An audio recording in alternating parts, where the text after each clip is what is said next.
Dear students, today we are going to complete our one lesson from the book First Flight.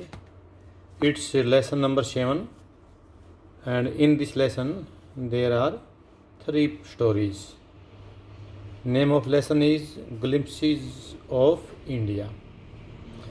Glimpse का मतलब होता है झलक, चरित्र चित्रण के भारत के कुछ एरियाज़ के ग्लिम्प्सेस, कुछ वहाँ का जो झलक है वो दिखाई गई है, जिसमें फर्स्ट लेसन है ए बेकर फ्रॉम गोवा। बेकर का मीनिंग होता है बेकिंग थिंग्स को जो बनाते हैं, बेचते हैं। और बेकिंग थिंग्स का मतलब बेटा क्या बताऊँ आपको मैं, जैसे बिस्किट्स हैं, या मतलब आप ये भी कह सकते हैं कि ये बर्गर वगैरह वगैरह जो आज के टाइम में चले हुए हैं, डबल रोटी को आप बोल देते हैं, ब्रेड को आप बोल देते हैं, इन सभी चीज़ों को बेटा बेकर बोलते हैं। और इस लेसन की मैं आपको इंट्रोडक्शन दूँ तो जो ये गोवा है वो 1961 में आज़ाद हुआ था, जबकि भारत 1947 में आज़ाद हुआ था। तो वहाँ पे पुर्तगालियों का शासन था, पोर्टुगीज़ का शासन था। तो वो लोग डबल रोटी के, ब्रेड के, इसके बड़े शौकीन थे। तो वहाँ पे ये बताते हैं कि आज भी डबल रोटी बनाने की भट्टियाँ हैं, वहाँ पर वो सारा का सारा सिस्टम है। तो उसी लेसन के बारे में हम यहाँ पे करना चाहेंगे। तो मैं इस लेसन को स्टार्ट करता हूँ यहाँ से। आप देखते हैं तो जो राइटर्स है वो खुद ही ये बातें कह रहा है, इसलिए यहाँ पे हम उसको नरेटर कह सकते हैं। जो राइटर है वो इस लेसन का नरेटर भी है, इसमें बोलने वाला भी है। वो ये बोलता है कि our elders are often heard reminiscing nostalgically. Reminiscing ये होता है जिक्र करना, सोचना। नॉस्टैल्जिकली प्राउडफुल्ली, अभिमान के साथ वो आज भी याद करते हैं, सोचते हैं। About those good old Portuguese days, पुराने अपने जो पुर्तगालियों के समय के दिन हैं उनके बारे में उसके जो एल्डर्स हैं वो आज भी सोचते हैं। और किसके बारे में सोचते हैं? दी पोर्टुगीज, पुर्तगालियों के बारे में, पुर्तगाली के टाइम के समय के बारे में। And their famous loaves of bread, और उनकी जो मशहूर जो ब्रेड हैं उसके बारे में वो सोचते हैं, जिक्र करते हैं। Those eaters of loaves might have vanished. Those eaters of loaves, वो रोटियां खाने वाले जो व्यक्ति हैं, माइट हैव वेनिस्ड, वो समाप्त हो चुके हैं। But the makers are still there, लेकिन बनाने वाले वहाँ पे आज भी हैं।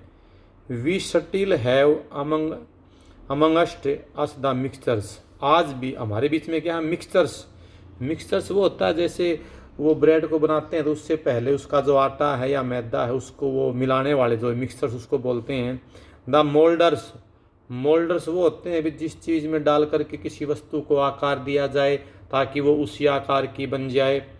And those who bake the loaves, और वो लोग भी आज वहाँ पर हैं जो रोटियों को पकाते हैं। बेक पकाना होता है, उसको वो पकाते हैं। Those old age old time tested furnaces still exist, वो पुराने एज ओल्ड जो बहुत पुरानी है, टाइम टेस्टेड समय के साथ जांची परखी, फर्नेसेस आर स्टिल एग्जिस्ट, भट्टियाँ वो भी आज वहाँ पे मौजूद हैं।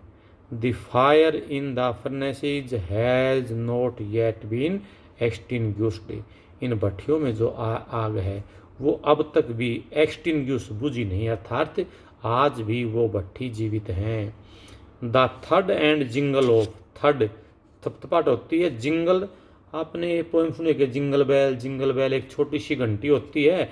आप ये मानो कि जो वो लोग उसको बेचते हैं वो एक लठ के साथ में और एक घंटी बांध लेते हैं, तो जब ज़मीन पे लठ को टकराते हैं तो घंटी की आवाज़ भी आती है, उसको बोलता है the third and jingle of the traditional bakers bamboo. उन परंपरागत, उसके हाथ में, बेकर के हाथ में एक स्टिक होती है। हेल्डिंग his arrival in the morning, ये हेल्डिंग मतलब अनाउंस करना, दर्शाना, हिज अराइवल उसका आना, इन द मॉर्निंग सुबह सुबह, मतलब जब वो बेकर वाले सुबह सुबह आते हैं। तो जैसे आपको पता होता है कि जैसे आप ये मान लो आपकी गली में जब कोई किसी चीज़ को बेचने के लिए आता है तो आपको उसकी पहचान हो जाती है कि इसमें इस चीज़ की आवाज़ है, तो आप समझ जाते हैं कि ये क्या बेचने वाला है। इसीलिए जो बेकर्स आते थे उनके हाथ में एक बम्बू की स्टिक होती थी जिसके ऊपर एक वो घंटी बांधते थे, जिससे घंटी की आवाज़ आती, थर्ड ज़मीन पर लगने की आवाज़ आती थी। Can still be heard in some places, इसको आज भी हम वहाँ पे सुन सकते हैं। Maybe the father is not alive, शायद पिताजी उनका जीवित नहीं है, but the son still carries on the family's profession, लेकिन जो उनके बेटे हैं वो आज भी स्टिल कैरीज, आज भी अपनाए हुए हैं ऑन द फैमिली प्रोफेशंस, परिवार के इस प्रोफेशन व्यवसाय को आज भी उन्होंने अपना रखा है। दीज बेकर्स आर, जो ये बेकर्स हैं, एवन टूडे, आज के दिन भी, नोन एज पैडर इन गोवा, उसको गोवा में पैडर बोलते हैं। बेटा यहाँ से आपका ये क्वेश्चन आ सकता है कि what do you know about pader, pader क्या होता है, हम क्या कहेंगे, the bakers in Goa are known as pader, हम उसका आंसर ऐसे देंगे। और इसके अंदर से कंप्रीहेंशन क्वेश्चन भी आ सकते हैं। नेक्स्ट बेटा, during our childhood in Goa, हमारे बचपन के दौरान में गोवा में, the baker used to be our friends, जो बेकर हैं वो हमारे फ्रेंड होते थे, कंपेनियन साथी होते थे, एंड गाइड होते थे। He used to come at least twice a day, जो बेकर हैं वो दिन में हमारे घरों में, हमारी गली में 2 बार आते थे। कब, अब यही क्वेश्चन आएगा कि वो कितनी बार आपके पास में आते थे, तो उसका आंसर आपको यहाँ से मिला कि 2 बार आते थे। वंस, एक बार, तो कब, when he set out in the morning on his selling round, set out निकल पड़ना, इन द मॉर्निंग सुबह सुबह, ऑन हिज सेलिंग राउंड, जब वो अपनी ब्रेड को बेचने के लिए सुबह सुबह आते थे तब निकल पड़ते थे, एंड देन अगेन, और तब दोबारा, when he returned after emptying his huge basket, जब अपनी बड़ी बास्केट को खाली करके बेचने के बाद में वापिस हमारी गली से ही आते थे, तब भी वो आते थे। तो हम क्या कहेंगे, वो 2 बार कब आते थे, एक तो अर्ली इन द मॉर्निंग आते थे उसको बेचने के लिए, एक इवनिंग में आते थे टोकरी खाली करने के बाद में घर जाते टाइम। ठीक है। The jingling third of his bamboo, उसकी जो बांस की जो घंटी की आवाज़ से जो थप की आवाज़ आती थी, वो कब, फ्रॉम स्लीप, वो हमको सुबह सुबह जगा देती थी, and we ran to meet and greet him, हम उसका अभिवादन करने के लिए, ग्रीट मीन मीट, उससे मिलने के लिए हम दौड़ पड़ते थे, क्योंकि ये बेकर अर्ली मॉर्निंग आता था। तो नरेटर ये बोलता है कि जब वो हमारी गली में आता था, जो ही हमको उसकी जिंगलिंग थर्ड सुनाई देती थी, बम्बू स्टिक्स की घंटी की आवाज़ सुनाई देती थी, तो हम दौड़ पड़ते थे। वाई वाज इट सो, ऐसा क्यों था। Was it for the love of the love, क्या आप ये कहेंगे कि ये हमारे दिमाग में उसके प्रति जो रोटी है उसके प्यार के लिए था। नॉट एट ऑल, नहीं, ऐसी बात नहीं थी। The loaves were bought by some पेस्किन और बेस्टिन, the maid servant of the house, जो लॉज थी वर बोट, उसको तो कौन खरीदते थे, हमारे घर के नौकर, the maid servant of our house, घर की नौकरानी खरीदती थी। किसी का नाम पेस्किन होता था, किसी का नाम बेस्टिन होता था, ये वैसे उन्होंने एग्जाम्पल दे दिया। What we longed for were, what we longed for, हमारी इच्छा जिसके लिए थी वो क्या था, वर दोज ब्रेड बैंगल्स, हम तो ब्रेड बैंगल्स, रोटियों की तरह सी है कि मतलब ये छल्लेदार चीज़ वो साथ में और बेचता था, विच वी चोज केयरफुल्ली, जिसको हम बड़ी सावधानी से चुनाव करते थे, भी कोई टूटी हुई नहीं हो, सभी पूरी होनी चाहिए। Sometime it was sweet bread of special make, कभी कभी तो ये स्वीट ब्रेड होती थी ऑफ स्पेशल मेक, जिसको एक विशेष तरह से बनाया जाता था। The baker made his musical entry on the scene, जो बेकर था, मेड हिज म्यूजिकल एंट्री, उसकी एक मतलब संगीत में हमारे गली में आना होता था। ऑन द सीन, उस सीन को क्या बोलता वो, with A Jhang Jhang sound of his specially made bamboo staff, जो बम्बू का स्टाफ था, यानी कि 2-3 छड़ी होती थी उसके हाथ में, उससे उसके साथ में झंग झंग की आवाज़ आती थी, इस तरह से वो आता था।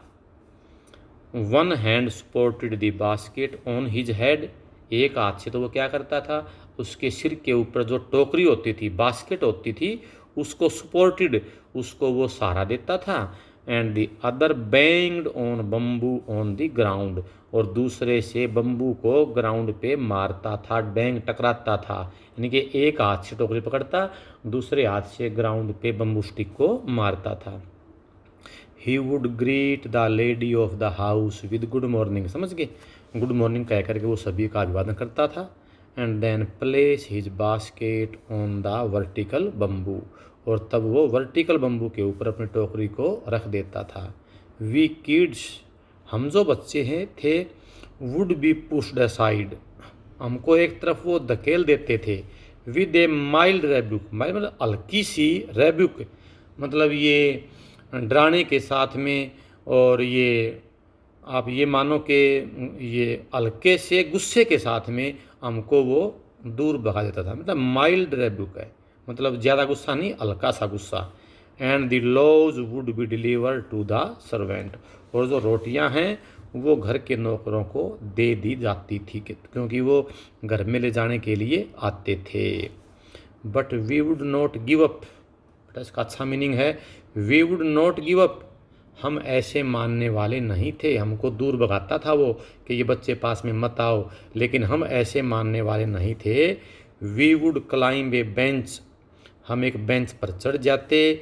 और द पैरापेट, पैरापेट होता है जैसे पास में कोई ऊंची जगह हो, कोई छोटी सी दीवार हो, कोई छज्जा हो, इस टाइप की चीज़ को बोलते हैं। हम या तो किसी बेंच पे चढ़ते या किसी ऊंची जगह पे चढ़ते। And peep into the basket, peep into होता झांक कर देखना, और हम टोकरी में झांक करके देखते थे। समहाउ, ऐसे कैसे भी, किसी भी तरह हम टोकरी को देख लेते थे। आई कैन स्टिल रिकॉल, याद करना, the typical fragrance of those loaves, उन रोटियों की जो एक सुगंध है वो आज भी मेरे को याद आती है। लॉज फॉर द एल्डर्स, बड़ों के लिए तो क्या होते थे, रोटियां होती थी। And the bangles for the children, और बच्चों के लिए बैंगल्स होते थे, चूड़ियों की तरह की खाने की चीज़ें होती थी। Then we did not even care to brush our teeth, और हम डिड नॉट एवन केयर, इतनी भी परवाह नहीं करते थे, टू ब्रूस आवर टीथ, कि अपने दांतों को ब्रूस कर लें, और वाश आवर माउथ प्रॉपरली, या अपने मुंह को प्रॉपरली अच्छे तरीके से धो भी लें। एंड वाई शुड वी, और हम करें भी क्यों। Who would take the trouble of plucking the mango leaf, who would take the trouble, कौन इतनी समस्या उठाएगा, ओ पल्किंग द मैंगो लीफ, आम के पत्तों को तोड़ो, फॉर द टूथब्रश, टूथब्रश करने के लिए, क्योंकि वहाँ ट्रेडिशन है, जैसे अपने यहाँ पे नीम और किक्कर के दातुन करते हैं, तो गोवा में आम के पत्तों से दातुन करते हैं। भी हम ऐसा क्यों करें, ठीक है, ये हो गया आपका। इसके बाद में and why was it necessary to all, और हमारे लिए ये सारी बात ज़रूरी भी क्यों थी। The tiger never brushed his teeth, tiger है वो कभी अपने दांतों को ब्रुश नहीं करते हैं। Hot T could wash and clean up everything so nicely, गर्म चाय हर चीज़ को अच्छे से साफ कर देती है। आफ्टर ऑल, ये बात तो थी ही थी। मैं आपको यहाँ से बेटा दोबारा पढ़ाऊँगा, मेरे हिसाब से आपको ये दिखाई नहीं दिया कि I can still recall the typical fragrance of those loaves, उन रोटियों की मुझे आज भी सुगंध याद है। लॉज फॉर द एल्डर्स के लिए था, and the bangles for the children ये था। Then we did not even care to brush our teeth, हम ये भी ध्यान नहीं देते थे हमारे दांतों को ब्रश किया जाए, और वॉश आवर माउथ प्रॉपरली, या अपने मुंह को साफ़ किया जाए। इसके बाद हमने बेटा यहाँ तक किया है। नेक्स्ट बेटा आपका यहाँ से आएगा, ये लेसन पूरा हो जाएगा। पीछे वैसे हमारा एक दिन में काम ये कम भी हुआ है। Marriage gifts are meaningless without the sweet bread. अब बेटा इस पैसेज में राइटर नरेटर ये कहना चाहता है कि उन जो मतलब ये ब्रेड है उनका पुर्तगाल में कितना महत्व है। क्या बोलता है वो, मैरिज गिफ्ट्स आर मीनिंगलेस, के शादी मीनिंगलेस, के शादी में जो उपहार होते हैं उनका कोई महत्व नहीं होता। Without the sweet bread, Madhur bread के बगैर, नोन एज बोल, जिसको बोल बोलते हैं। अब बेटा यहीं से क्वेश्चन है कि बोल क्या होता है, हम क्या कहेंगे, जो स्वीट ब्रेड को बोल कहते हैं। ये है जैसे अपने यहाँ पर कोई ब्याह शादी हो तो नारियल के बगैर कोई भी चीज़ हम अधूरी मानते हैं। वैसे ही गोवा में स्वीट ब्रेड के बगैर, बोल के बगैर शादी का उपहार को कोई उपहार नहीं मानता है। जस्ट एज ए पार्टी, जैसे कि कोई पार्टी या कोई फीस्ट हो, कोई मतलब ये ऐसा हो, लॉजिज इट्स सन विदाउट ब्रेड, जैसे कितनी बड़ी ब्याह शादी हो, रोटी के बगैर उसका कोई महत्व नहीं होता, वैसे ही वहाँ पे स्वीट ब्रेड के बगैर भी किसी मैरिज गिफ्ट का कोई मीनिंग नहीं होता है। राइटर ये बोलता है।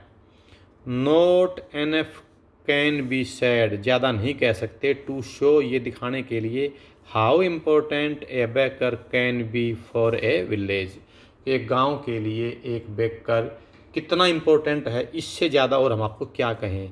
The lady of the house, घर की जो औरतें हैं, must prepare sandwiches on the occasion of her daughter's engagement, जब उनकी बेटी का एंगेजमेंट होता था तब भी वो सैंडविच प्रिपेयर करती थी। केक्स एंड बोलिनहाज are a must for Christmas as well as other festival, कि क्रिसमस का त्यौहार होता, क्योंकि वहाँ ये पुर्तगालियों के बारे में है, जैसे हम दीपावली मनाते हैं वैसे वो क्रिसमस मनाते हैं, या कोई दूसरे फेस्टिवल है वहाँ पे केक्स और बोलिंग हैस का बहुत महत्व होता है, ये भी कोई वहाँ की खाने की चीज़ का नाम है। दस, the presence of the baker's furnace in a village, एक बेकर की भट्ठी का प्रेजेंस इन ए विलेज, गांव में होना, इज एब्सोल्युटली एसेंशियल, वो तो बहुत ज़रूरी है। इसका मतलब यही हुआ कि कोई भी गांव है उसमें भट्ठी ज़रूर होती थी, बेकर्स की भट्ठी ज़रूर होती थी। द बेकर और the bread seller of those days, उन दिनों में जो इनको बेचने वाले होते थे, had a peculiar dress known as kabai, उनकी एक विचित्र सी ड्रेस होती थी जिसको हम कबाई बोलते थे। अब बेटा यहीं से क्वेश्चन है कि what do you know about kabai, kabai क्या था? The dress of a bread seller is known as kabai. आगे ये कह दे कि ये किस टाइप की होती थी, वो आप आगे देखो। It was a single piece long frock, वो कबाई ड्रेस क्या होती थी, यदि हमने उसका डिस्क्रिप्शन देना तो ये एक सिंगल फ्रॉक की तरह बहुत लंबा चीज़ होती थी, reaching down to the knees, जो घुटनों तक होती थी, इसको बोलते हैं, मतलब कौन सा, ये कबाई बोलते हैं, फराक टाइप की चीज़ जो घुटनों तक आती थी। इन आवर चाइल्डहुड, हमारे बचपन में, वी सा बेकर्स, हम बेकर को कैसे देखते थे, वीरिंग ए शर्ट, एक शर्ट पहनते थे, एंड ट्राउजर्स, और एक पैंट पहनते थे, विच वर शॉर्टर देन फुल लेंथ, वो कैसे होते थे, पूरी पैंट से छोटा, and longer than half pant, और निक्कर से बड़ा, यानी कि हाफ पैंट निक्कर को बोलते बेटा, निक्कर से बड़ी और पैंट से छोटी, मतलब ये आप ये मानो कि हमारे घुटने और हमारे जो टखने हैं इनके बीच तक आती थी, ऐसी पहनते थे वो। एवन टुडे, आज भी, anyone who wears a half pant, आज भी कोई व्यक्ति हाफ पैंट पहनता है, which reaches just below the knees, जो घुटनों से नीचे पहुंचती है, इनवाइट से कमेंट, उसको लोग क्या बोलते हैं, उसको क्या कमेंट मिलता है, that he is dressed like a pader, कि उसको पेडर बोलते हैं क्योंकि वो उनकी ड्रेस थी। बेटा आपका ये लास्ट पैसेज है। The baker usually collected his bills at the end of the month, जो बेकर हैं वो महीने के अंत में अपना बिल लेते थे, अखबार की तरह, जैसे हम अखबार का बिल देते हैं उसके हम ये लिखते हैं। Monthly accounts used to be recorded on some wall in pencil, जो महीने का जो अकाउंट है उसको दीवार के ऊपर पेंसिल से लिख लेते थे, जैसे अपने घरों में हम किचन में किसी पेज के ऊपर दूध का हिसाब लिखते हैं ना, अपने ये मम्मी लिख लेती हैं, तो उसी टाइप से वो भी उसका हिसाब लिखते थे कि आज इतने ब्रेड ली होंगी, आज इतने पैसे की लिया है। Baking was ended A profitable profession in the old days, समझ गए, पुराने दिनों में ये एक आमदनी का व्यवसाय था, प्रॉफिटेबल, लाभकारी प्रोफेशन व्यवसाय था। The baker and his family never starved, baker और उसका परिवार नेवर स्टार्व्ड भूखा मरना, वो कभी भूखा नहीं मरता था। His family and his servants always looked happy, हमेशा खुश दिखते थे, एंड प्रोस्पेरियस, और वो समृद्ध भी दिखते थे।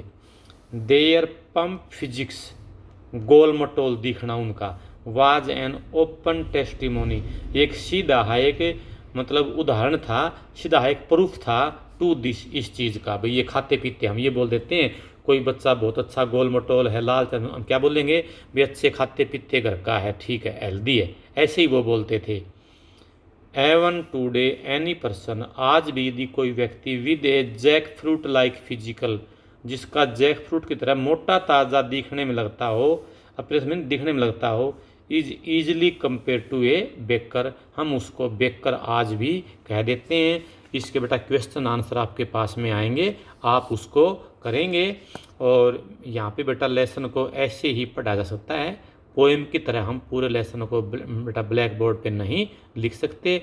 स्कूल लगेगा तब इसको रिवाइज भी करवा दिया जाएगा। थैंक यू बेटा।